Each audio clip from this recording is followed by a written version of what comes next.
दो छोटे मगर पुरजोश साए मक्का की गलियों से गुजरते हुए पहाड़ की तरफ बढ़ रहे थे। हजरत मोहम्मद और हजरत अबू बकर सदीक रजी अल्लाह इन्हा आगे बढ़ रहे थे।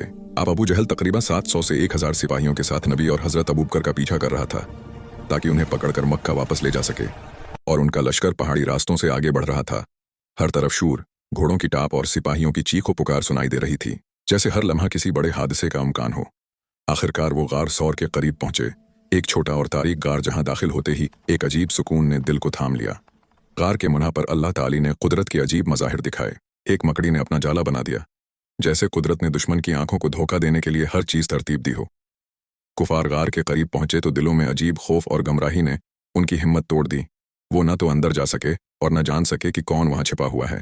गार के अंदर एक लम्हे के लिए हजरत अबू बकर रजी अल्लाह इन्हा का दिल घबरा गया जब उन्होंने देखा कि एक साइब गार में आया और सईदे नबी की जियारत करने लगा। लेकिन नबी ने उन्हें फौरन तसल्ली दी और फरमाया, तिरमुट, अल्लाह हमारे साथ है, और गार में वक्त गुजारा।